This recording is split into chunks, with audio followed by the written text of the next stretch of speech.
어느 날 밤, 당신을 간병하던 휴머노이드 로봇이 갑자기 당신의 목을 조른다면 어떨까요? 단순한 상상이 아닙니다. 중국산 로봇 청소기가 거실을 몰래 촬영해 해외로 전송하는 지금, 휴머노이드에 중국산 배터리를 넣는다는 건 당신의 침실에 적국의 군인을 세워두는 것과 같습니다. 왜 전 세계가 중국산 배터리를 시한폭탄이라 부르는지 그 소름 돋는 이유를 공개합니다. 요즘 뉴스 보시면 테슬라 공장에 사람 대신 로봇이 출근해서 상자를 나르고 삼성 현대차가 로봇에 조 단위 투자한다는 기사, 또 어떤 집에서는 간병 로봇이 할머니 손잡고 대화한다는 이야기까지 나옵니다. 예전엔 SF 영화였던 장면이 이제 그냥 경제 뉴스 한 줄로 지나가죠. 그런데 이 영상을 끝까지 보시면 딱 3가지를 가져가게 됩니다. 첫째, 휴머노이드 로봇이 왜 스마트폰 다음 급으로 우리 집에 깔릴 수밖에 없는지. 둘째, 그 로봇 안에서 진짜 권력을 쥐고 있는 게 무엇인지. 셋째, 앞으로 돈이 어디로 이동하는지까지 한 번에 연결해서 이해하게 됩니다. 어렵게 안 갑니다. 그냥 우리 일상으로 비유해서 바로 감옥에 설명해 드릴게요. 지금 상황은 딱 이겁니다. 예전에 스마트폰 처음 나왔을 때 이게 뭐가 필요해? 하던 시절이 있었죠. 전화만 되면 되지. 그런데 지금은요. 은행, 택시, 지도, 카메라, 지갑, 심지어 신분증까지 전부 스마트폰 안에 들어가 있습니다. 휴머노이드 로봇도 정확히 그 단계로 들어가고 있습니다. 시장 전망부터 보면 더 실감납니다. 전 세계 로봇 연구기관들과 투자은행들이 공통적으로 보는 숫자가 있습니다. 2050년쯤이면 휴머노이드 로봇이 최소 1억대, 많게는 10억대까지 보급된다는 겁니다. 감이 안 오시죠? 지금 전 세계 자동차가 대략 14억대 정도인데 그에 맞먹는 숫자의 로봇이 인간 옆에 돌아다닌다는 뜻입니다. 그리고 이게 공상이 아니라는 증거가 테슬라입니다. 테슬라는 옵티머스라는 휴머노이드 로봇을 이미 실제 공장에 투입해서 박스 옮기고 부품 나르는 단순 업무를 시키고 있습니다. 전시용이 아니라 월급 안 주는 신입사원처럼 현장에서 일하고 있는 거죠. 여기서 많은 사람들이 착각합니다. 로봇이면 모터나 인공지능이 제일 중요하지 않나? 라고요. 그런데 진짜 핵심은 따로 있습니다. 바로 배터리입니다. 쉽게 말해 로봇의 심장이고 근육입니다. 실제로 휴머노이드 로봇, 무게의 이제 20도 30%가 배터리입니다. 사람으로 치면 몸무게 60kg 중에 심장과 근육이 15kg 이상인 셈이죠. 배터리 없으면 생각만 할 수 있고 한 발자국도 못 움직입니다. 그래서 요즘 나오는 개념이 있습니다. 피지컬 AI라고 부르는데 뜻은 간단합니다. 말 잘하는 인공지능, 그러니까 챗 GPT 같은 뇌가 로봇이라는 몸을 얻어서 실제로 물건을 들고 문을 열고 사람을 부축하는 시대라는 뜻입니다. 머리만 똑똑한 존재에서 팔과 다리가 달린 존재로 진화한 겁니다. 그래서 로봇의 역할도 바뀌고 있습니다. 예전에는 로봇 청소기, 서빙 로봇 같은 가전 느낌이었죠. 지금은 가사 도우미, 간병인, 혼자 사는 사람의 대화 상대까지 집 안방으로 들어오는 동반자 포지션으로 넘어오고 있습니다. 그런데 여기서 또 현실적인 벽이 나옵니다. 2발로 걷는 로봇은 생각보다 전기를 미친 듯이 먹습니다. 사람도 가만히 서 있는 것보다 뛰면 훨씬 힘들잖아요. 로봇도 똑같습니다. 에너지 밀도가 낮은, 그러니까 힘 대비 저장 용량이 작은 배터리를 쓰면 1시간도 못 움직이고 멈춰 섭니다. 콘센트 찾다가 하루가 끝나는 거죠. 그래서 전 세계 기업들이 배터리에 집착하는 겁니다. 삼성, LG, 현대차 같은 한국 기업들도 로봇 전용 배터리와 구동 시스템에 이미 조 단위 돈을 붓고 있습니다. 로봇이 늘어나면 충전 방식도 바뀝니다. 지금 우리가 스마트폰 충전기 꽂듯이 미래 집은 로봇이 스스로 충전 스테이션으로 걸어가서 충전하는 구조로 설계됩니다. 아파트 평면돼 로봇 충전 자리가 들어가는 시대가 오는 거죠. 그리고 여기서 끝이 아닙니다. 로봇 배터리는 한 번 쓰고 버리는 소모품이 아닙니다. 수명이 다하면 분해해서 리튬, 니켈 같은 금속을 다시 뽑았습니다. 지금 공주님이 관심 갖는 2차 전지 재활용 시장이 바로 이 로봇 때문에 더 커지는 구조입니다. 로봇이 늘수록 폐배터리도 늘고 그 안에 들어있는 금속은 도시 광산처럼 다시 돈이 됩니다. 마지막으로 사람들이 가장 간과하는 부분이 있습니다. 이제 로봇은 사람 표정을 읽고 감정 톤을 분석하고 대화를 합니다. 쉽게 말해 우리 집 거실에서 우리가 누구랑 통화하는지, 몇 시에 자는지, 무슨 얘기를 하는지 다 옆에서 듣는 존재가 됩니다. 그래서 오늘의 첫 번째 핵심 인사이트는 이겁니다. 휴머노이드의 배터리는 단순한 부품이 아니라 로봇이 살아있을 수 있는 자격증, 생존권 그 자체라는 겁니다. 심장이 멈추면 사람 인생이 끝나듯 배터리가 끊기면 로봇은 그냥 고철이 됩니다. 그리고 이 심장을 누가 만드느냐에 따라 앞으로 돈의 방향도 산업의 주인도 완전히 바뀌게 됩니다. 이제 분위기가 바뀝니다. 로봇이 우리 집에 들어오는 건 확정인데 문제는 가격입니다. 사람들은 항상 이렇게 말하죠. 어차피 기능 최고 아니야? 비슷하면 싼 게 마트에서 휴지 고를 때처럼요. 겉보기엔 다 하얗고 다 비슷해 보이니까요. 불이 잘 안 나고 싸게 대량 생산되는 대신 힘은 좀 약한 배터리입니다. 줄여서 LFP라고 부르는데 중국은 이걸 앞세워 글로벌 로봇 배터리 시장 점유율을 빠르게 늘리고 있습니다. 가격은 한국이나 일본 배터리보다 체감상 30~40% 싸다고 보면 됩니다. 여기까지만 들으면 완전 꿀이죠. 그런데 문제는 배터리 안에 같이 들어가는 장치입니다. 배터리는 그냥 전기통이 아니라 전기가 새지 않게 조절하고 과열되면 멈추고 남은 용량을 계산하는 작은 컴퓨터가 같이 들어갑니다. 이게 바로 배터리 관리 시스템, 줄여서 BMS입니다. 쉽게 비유하면 사람 몸의 자율신경계입니다. 심장 박동, 천, 혈압을 자동으로 조절하는 그 시스템이요.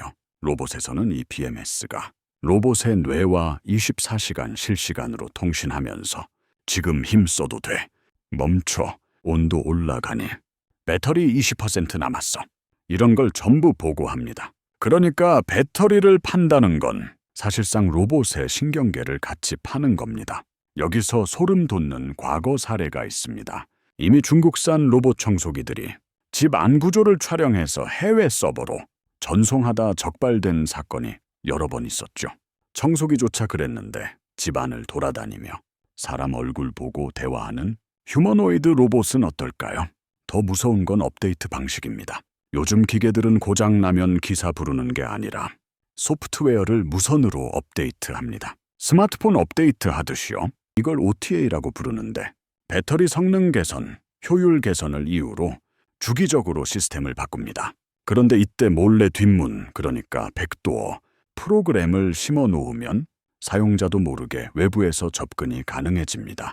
집 현관 비밀번호를 바꾼 줄 알았는데 시공업자가 자기만 아는 비밀문을 하나 더 만들어둔 셈이죠. 그래서 미국이 칼을 빼들었습니다. 미국 정부는 중국 등 특정 국가의 영향을 받는 기업, 이걸 해당 우려기관이라고 부르는데 영어 약자로 FEOC입니다. 이 FEOC가 만든 배터리를 쓴 전기차나 로봇에는 보조금을 주지 않겠다고 공식 선언했습니다. 이유는 단순합니다. 국가 안보 위협이라는 겁니다. 중국 법을 보면 더 명확해집니다. 중국 기업은 정부가 요구하면 수집한 데이터를 전부 제출해야 할 의무가 있습니다. 우리는 민간 기업이라 몰라요가 안 통합니다. 법으로 정해져 있습니다. 즉 중국산 배터리와 BMS를 쓴 로봇이 집 안에서 모은 영상, 음성, 생활 패턴 데이터는 언제든 국가 단위로 넘어갈 수 있다는 뜻입니다. 게다가 요즘 배터리 안에는 무선 센서도 들어갑니다. 선 없이 상태를 점검하려고요. 이게 해킹되면 어떻게 될까요? 스마트폰 해킹처럼 사진만 털리는 게 아닙니다. 로봇의 전원을 끄거나 반대로 과열되게 만들 수도 있습니다. 가스레인지에 불 켜놓고 외출하는 것과 비슷한 위험이 집안에 돌아다니는 로봇에 생기는 겁니다. 더 큰 문제는 투명성입니다. 한국이나 유럽 기업들은 소스코드 일부를 공개하거나 외부 보안 감사를 받습니다. 그런데 중국산 배터리 시스템은 내부 구조를 거의 공개하지 않습니다. 안을 열어보기 전까진 어떤 취약점이 있는지 모르는 깜깜이 상자입니다. 그리고 가격이 싸질수록 더 위험해집니다. 저가형 로봇일수록 보안 칩, 암호화 모듈 같은데 돈을 안 씁니다. 마치 원룸에 달린 싸구려 되오락처럼요. 하나 뚫리면 같은 모델 전부 동시에 열립니다. 그래서 전문가들이 말하는 최악의 시나리오는 이겁니다. 해커가 배터리 시스템에 침투해서 안전 제한 장치를 풀어버리는 순간 로봇은 넘어지면 멈추는 가전이 아니라 통제 안 되는 쇳덩거리가 됩니다. 집안에서 뛰어다니는, 움직이는 시한폭탄이 되는 겁니다. 그래서 두 번째 핵심 인사이트는 이겁니다. 중국산 배터리를 쓴다는 건 로봇 가격을 몇백만 원 아끼는 대신 우리 집 로봇의 리모컨과 눈을 통째로 외부에 넘겨주는 선택이라는 겁니다. 싸다고 집어든 배터리 하나가 결국 우리 집의 주도권을 넘기는 열쇠가 될 수도 있다는 사실. 이게 지금 로봇 산업에서 벌어지고 있는 진짜 경쟁의 실체입니다. 사람들은 로봇이 위험해지면 그냥 전원 버튼 누르면 끝이라고 생각합니다. TV 리모컨 끄듯이요. 그런데 그게 첫 번째 착각입니다. 요즘 휴머노이드는 키 177cm 투보 안팎, 무게 100kg 가까운 강철 몸에 산업용 모터를 달고 다니는 존재입니다. 이건 가전이 아니라 소형 굴착기 하나가 집안을 걸어 다니는 것과 비슷합니다. 평소엔 택배 들어주고 청소해주니 착해 보이지만 방향만 틀어지면 성인 남성 몇 명이 달라붙어도 못 막습니다. 여기서 두 번째 착각이 나옵니다. 설마 로봇이 동시에 다 해킹되겠어? 라는 생각이죠. 하지만 중국산 배터리 안에 들어있는 배터리 관리 시스템, 그러니까 로봇의 신경계에 해당하는 장치에 백도어가 심어져 있다면 이야기가 달라집니다.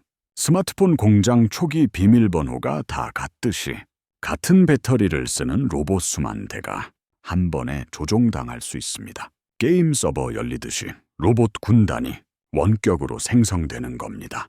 그 로봇들이 어디에 있느냐가 진짜 문제입니다. 공장만이 아닙니다. 병원 로비, 발전소 내부, 공항 수화물 구역, 시청 지하 전산실, 이미 사람 대신 로봇이 들어가 있는 국가기관 시설들입니다. 거기서 동시에 문 잠그고 불 끄고 장비 부수고 배터리 과열시키면 총 한 발 안 쏘고도 도시 기능이 멈춥니다. 여기에 또 하나, 로봇은 24시간 카메라와 마이크를 켜놓은 존재입니다. 집 안거실, 회사 회의실, 연구소 내부까지 누가 어디서 뭘 말하는지 전부 실시간 중계 가능한 움직이는 CCTV입니다. 중국 국가정보법 때문에 이 데이터는 요청만 하면 정부로 넘어갑니다. 스파이를 심을 필요가 없습니다. 이미 걸어다니는 스파이를 대량으로 들여놓은 셈입니다. 더 무서운 시나리오는 전기입니다. 배터리는 전력망과 연결됩니다. 수천 대 로봇이 동시에 이상 신호를 보내면 변전소에 과부하가 걸리고 도시 단위 정전이 납니다. 냉장고 꺼지고 신호등 멈추고 병원 수술실 불 꺼지는 블랙아웃이죠. 그리고 범죄는 더 현실적입니다. 지금 돈 안 보내면 당신 집 로봇이 아이 방으로 들어갑니다. 라는 메시지가 날아오는 겁니다. 컴퓨터 파일 인질 잡던 랜섬웨어가 이제 사람을 인질로 삼는 시대가 되는 거죠. 또 하나의 착각, 그럼 인터넷 선 뽑으면 되잖아 인데 요즘 배터리는 무선 통신 센서를 따로 달고 있어서 완전히 차단하기도 어렵습니다. 게다가 소프트웨어로 제어되기 때문에 폭주 상태에 들어가면 물리적으로 끄기 전까지 멈추지 않습니다. 사람으로 치면 브레이크 고장 난 트럭이 골목으로 돌진하는 상황입니다. 같은 모델의 로봇끼리는 네트워크로 연결되어 있어서 한 대가 감염되면 주변 로봇으로 퍼집니다. 독감처럼요. 이걸 전문가들은 로봇 팬데믹이라고 부릅니다. 도심 전체가 고장난 기계들로 가득 찬 상황입니다. 마지막으로 가장 잔인한 효과가 남습니다. 나를 도와주던 존재, 부모 돌봐주던 존재, 아이와 놀아주던 존재가 갑자기 나를 향해 움직이는 순간 사람들은 기계를 못 믿는 정도가 아니라 서로를 못 믿게 됩니다. 사회 전체의 신뢰가 붕괴됩니다. 그래서 휴머노이드 해킹은 산업 스파이가 아닙니다. 단순한 정보 유출이나 내 방 안으로 적국의 병사가 들어와 서 있는 것과 똑같은 사건입니다. 이게 사람들이 로봇 시대를 너무 순진하게 보고 있다는 가장 큰 착각이고 지금 이 순간에도 각 나라가 배터리와 보안을 두고 전쟁 준비하듯 경쟁하는 진짜 이유입니다. 지금까지 내용을 딱 한 장으로 접으면 이겁니다. 휴머노이드 로봇은 생활 필수품이 되고 있고 스마트폰 다음 단계에 존재가 되며 그 로봇의 진짜 심장은 모터도 AI도 아닌 배터리이고 특히 배터리 안에 들어가는 관리 시스템이 로봇의 눈과 귀와 신경계를 전부 쥐고 있고 중국산 저가 배터리는 가격 대신 보안과 통제권을 통째로 넘기는 구조라서 해킹이 되면 로봇은 가전이 아니라 무기가 되고 집과 병원과 도시 전체가 동시에 위험해질 수 있다는 것. 요약하면 이겁니다. 앞으로 로봇의 시대는 무조건 온다. 문제는 누가 로봇의 심장을 쥐느냐고, 그리고 그 선택이 안전이 될지, 재앙이 될지 가른다. 이제 결론으로 가봅시다. 여기서 대부분 사람들이 또 하나의 착각을 합니다. 그럼 그냥 제일 성능 좋은 배터리 쓰면 되는 거 아니야? 라고요. 그런데 이건 요리로 치면 이런 겁니다. 냉장고 성능이 아무리 좋아도 안에 들어간 고기가 상했으면 그 냉장고는 음식 보관기가 아니라 식중독 제조기입니다. 엔진 좋은 채 브레이크 고장 나 있으면 고급차가 아니라 미사일인 것처럼요. 로봇도 똑같습니다. 힘센 배터리보다 중요한 건 문제가 생겼을 때 확실하게 멈출 수 있느냐, 안에서 무슨 일이 벌어지는지 투명하게 들여다볼 수 있느냐입니다. 이걸 국가 단위에서 가장 먼저 눈치챈 곳이 미국입니다. 그래서 미국은 중국처럼 정부 통제를 받는 기업을 우려기관으로 지정하고 그런 배터리를 쓴 제품은 아예 보조금도 안 주고 시장에서 밀어내고 있습니다. 겉으로는 환경 정책처럼 보이지만 속은 철저한 안보 전략입니다. 그리고 여기서 한국이 갑자기 주인공으로 튀어나옵니다. LG 에너지 솔루션, 삼성 SDI 같은 한국 배터리 회사들은 배터리 관리 시스템에 군사 등급 암호화를 넣고 외부에서 접근하면 통신 자체를 끊어버리는 구조를 씁니다. 쉽게 말해 운전하다가 핸들 해킹 당하면 자동으로 엔진이 꺼지고 바퀴가 잠기는 구조입니다. 게다가 소프트웨어가 맛이 가도 물리적으로 전원을 끊어버리는 독립 스위치가 따로 들어가 있습니다. 가스레인지에 가스 밸브를 손으로 잠그는 것처럼요. 해커가 앱으로 불 켜도 밑에서 밸브 잠그면 끝입니다. 이게 한국형 배터리 구조입니다. 그래서 이제 배터리 시장도 바뀌고 있습니다. 예전엔 얼마나 싸냐가 전부였다면 앞으로는 얼마나 안전하냐가 가격표를 결정합니다. 아파트 살 때도 싼 집보다 방범 잘 되는 집이 더 비싼 것과 똑같습니다. 그리고 이게 투자 이야기로 연결됩니다. 많은 사람들이 2차 전지를 그냥 전기차 부품 산업으로 봅니다. 하지만 이제 그게 아닙니다. 이건 전쟁 나도 끊기면 안 되는 국가 인프라 산업이고 동맹국들이 목숨 걸고 지키려는 안보 산업입니다. 로봇이 늘어날수록 안전한 배터리는 총알보다 더 중요한 전략 물자가 됩니다. 게다가 한국은 전고체 배터리처럼 불 잘 안 나고 충격에도 강한 차세대 기술까지 쥐고 있습니다. 로봇이 넘어져도 폭탄처럼 터지지 않게 만드는 보험 같은 기술입니다. 여기에 AI가 실시간으로 배터리 상태를 감시해서 0.1초 단위로 이상을 차단하는 시스템까지 붙고 있습니다. 그러니까 앞으로 로봇 한 대가 팔릴 때마다 그 안에 들어간 한국 배터리도 같이 팔리는 구조가 되는 겁니다. 다시 요리 비유로 돌아가면 세상에 식당은 많아도 식중독 안 걸리는 주방을 가진 곳만 프랜차이즈가 됩니다. 배터리도 똑같습니다. 싸게 한번 팔고 끝나는 제품이 아니라 전 세계가 믿고 계속 쓰는 표준이 되는 쪽이 끝판왕입니다. 그래서 결론은 이겁니다. 앞으로 돈은 로봇 그 자체보다 로봇을 안전하게 만드는 심장으로 이동합니다. 가성비가 아니라 사고 안 나는 브레이크, 불 안 나는 가스 밸브, 문 안 열리는 자물쇠에 프리미엄이 붙는 시대가 온다는 겁니다. 그 중심에 한국 배터리 산업이 있습니다. 이게 단순한 기술 자랑이 아니라 실제로 글로벌 돈의 흐름이 바뀌는 지점입니다. 그리고 이 채널이 이름 그대로 전하고 싶은 한 문장은 이겁니다. 미래에 돈 버는 사람은 가장 화려한 기술이 아니라 가장 안전한 기술이 어디에 있는지를 먼저 본 사람이다. 기승전결로 다시 한번 정리하면 이렇습니다.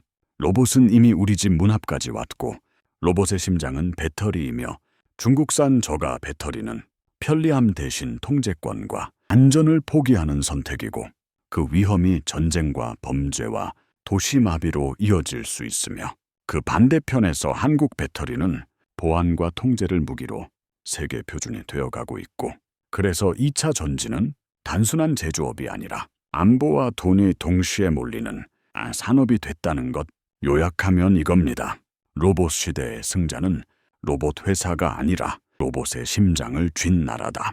여기는 돈의 흐름을 가장 먼저 보는 채널, 돈 버는 경제학입니다.